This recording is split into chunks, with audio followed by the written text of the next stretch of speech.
I know what you're here for. Let's get to that sports talk, baby. We got football all weekend. That mean that postseason coming up, baby. We ready for the postseason. It's cold. It's Christmas time. It's New Year's time. Turn me up, baby. It's that time of the year. First off, we got 63-21. Brandon Saley, get him the hell up out of here. Fired right after 12 hours of getting asked on the podium. Was he going to be coaching next week? You expect to be the coach here tomorrow? I don't know that. He don't deserve it. He didn't meet the credentials anyway to be the head coach anyway. This team has had potential after potential. Justin Herbert overrated. He's overpaid, but they can't get it done. And these quarterbacks are running the league right now, and I mean they're running the league. We having them everywhere. We got Jake Browning beating the Vikings, beating Mullins, beating his old team, and coming up big for the Bengals after we thought they was a no-show going into the season with Joe Burrow and his calf injury and him getting out for the season. The Bengals, I thought it was over with, but Jake Browning has came in here, stepped up, and is getting his team wins. Finishing off Saturday, we got Mike Tomlin, Najee Harris, anybody you can call on that offense or defense fumbling the bag in his last 3 games, losing to the horrible Patriots. The Cardinals, who were just getting Kyler Murray back, that offense is not that good either way. And now, this week, you're losing to the Colts. Gardner Minshew ain't no sniff over. He can win you some big games. But Mike Tomlin, you the Super Bowl coach. You the history of the Steelers team. And it's not looking good. Najee Harris is the complete bust, if you ask me. Moving on to Sunday, we got the Jets versus the Dolphins. Aaron Rodgers cleared to play next week, but I don't see him headed back. Keep sitting down and getting your rest for next season because the Jets ain't going nowhere, being eliminated from playoff contention. Getting beat 30-0 from the Dolphins. It's looking complete horrible. Doesn't matter who you put at quarterback. Zach Wilson went out earlier in the game with a concussion. Had to get him out of there. You know how concussions go in this NFL. They ain't playing with it. You even show any signs, you up out of the game. So Zach Wilson up out of the game. Backup quarterback comes in, don't know the name, didn't really watch the game. It was 30-0. Who wants to watch something like that? You got Zach Wilson yelling on the sideline about how he running the route and his quarterback can't get him the ball. Who knows what he said on that sideline? But I know it wasn't good. Tyreek Hill, he'll be coming back. This was just a sit-out game for Tyreek Hill. He was low managing. We already knew they was going to win, and they won big with Jalen Waddle doing his penguin dance in the end zone now and again. 142 yards for the guy. We going to go big dog. 17-20 in this game against the Browns and the Bears. Joe Flacco, he back at it like he's on the Ravens. I don't know if he's having his Joshua Dobbs moment where he in the ceiling and he might come down, but who knows? Joe Flacco looking like he's back in his days with Ray Lewis and the boys. 374 yards and 2 TDs for Joe Flacco. A slow game. Overtime, it goes into overtime, and we know the key moment in this game, and we got Darnell Mooney on the ground. He almost had it. Nope. Just touching his body into his hands, falling onto the ground, and then bouncing up back in the air. The Browns get the interception, and they survive.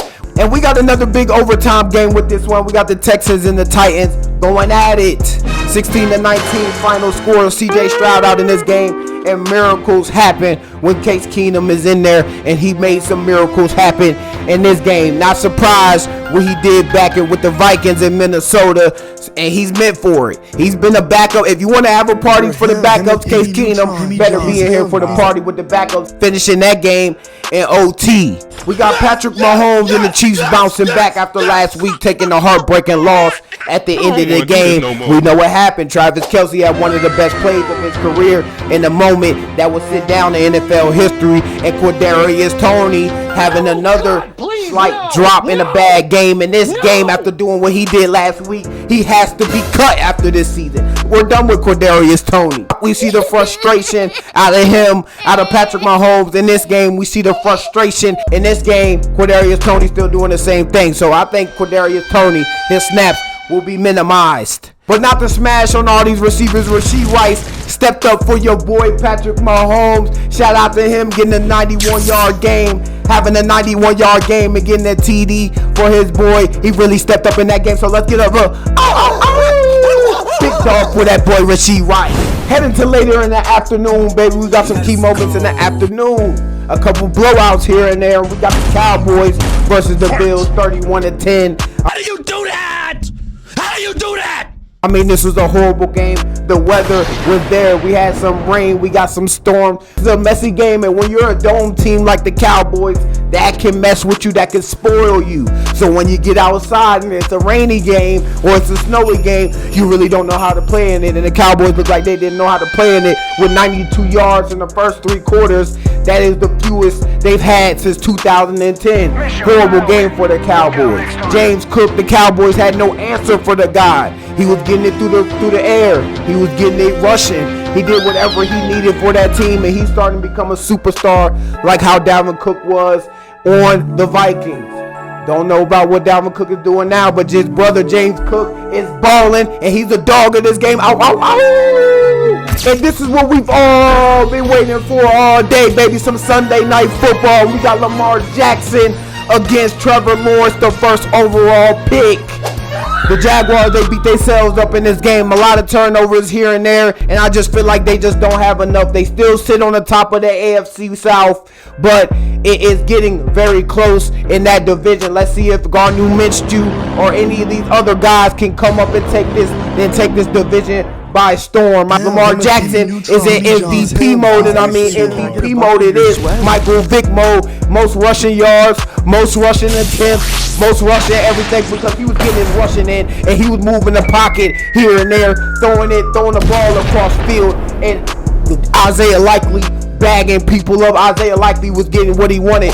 This guy has stepped up for this team in a big way since Mark Andrews went down for the year, and Isaiah Likely is that guy. Clinching that playoff berth is a big thing for that team.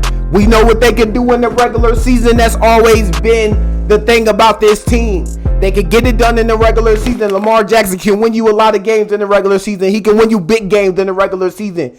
But the narrative is, can you get it done in the playoffs? And I'm telling you, I got this team picked to go in the Super Bowl. And you know I got to go through every highlight, baby. We got to finish off week 15 right here with the Eagles versus the Seahawks. What a game here, baby. Blue game for Jalen Hurts. He comes in on a separate plane from his team. He got the flu. We thinking flu game. He coming walking in with the Jordans. The Seahawks on their 4th straight loss, looking like the playoff hopes is dwindling down for them. We thinking Jalen Hurts finna come in and get a dub after losing the last 3 games. And now, here, right now, they finna lose this one. It looked like you had the flu, and it looked like I was watching the flu out there on how many turnovers you was throwing out there, Jalen Hurts. You had bad decision after bad decision in that game, but overall, 2 interceptions, 0 TDs, and 143 yards for Jalen Hurts. He was complete poop. Trash. Let's not skip over it. Let's go right into it. The 4th quarter with Drew Lock. This was Drew Lock Day. These backups is balling, baby. All backups this weekend. It's the backup party. I've been saying it all in this video. Drew Lock on 2 critical 3rd downs. Throws a deep ball to DK Metcalf, and he gets an amazing catch. The man is not human. Like they said, the second coming of Megatron, he bags 2 dudes on the sideline on 3rd down. He throws it up for him. And then in the next 3rd down, he throws it back to Smith Njigba in the back corner with a play with 23 seconds to 28 seconds left. And that was basically the game-winning touchdown, because Jalen Hurts, he had a rush in the middle of the field, only 13 yards from Jake Elliott territory, and he throws his 17th turnover of this season, only having 8 turnovers last season.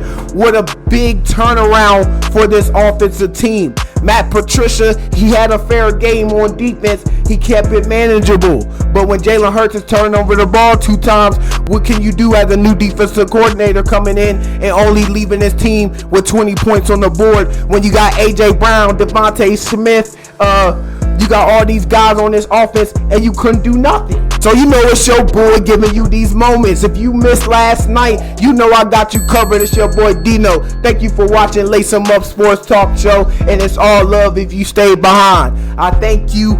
God bless.